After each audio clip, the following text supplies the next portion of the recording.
Now the great auk migrated from the northern latitudes all the way down across the Labrador Strait to Labrador itself, across the mouth of the St. Lawrence River, across Maine, Massachusetts, all the way down to the Carolinas. And they did this every year, then all the way back up either toward Labrador or Greenland or at Eldey Island, which is off of Iceland.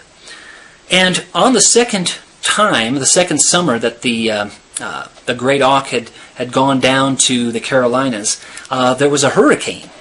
And this is what happens after the hurricane ended.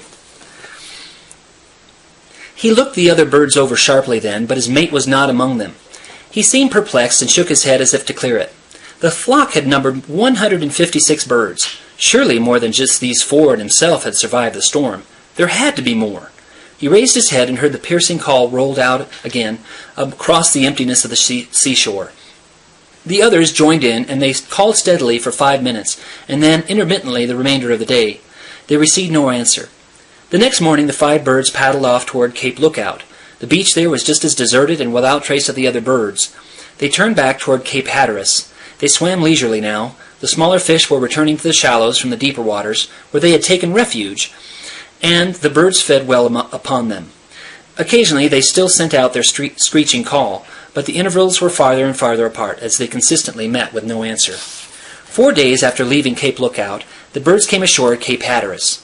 Here they gravely inspected the upside-down carcass of a large dead horseshoe crab, poked curiously at a shiny green corked bottle, until they had set it adrift, and then probed in the sand with their beaks for moon snails and little mollusks.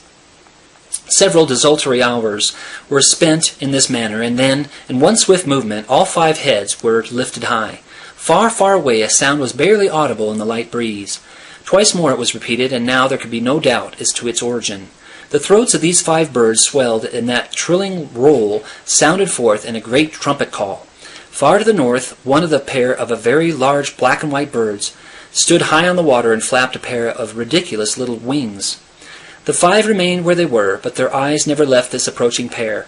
Within 20 minutes the arrivals coasted through their small breakers and waddled onto the beach. There was a long crooning reunion. Both of the birds were females. One of them was the great auk's mate.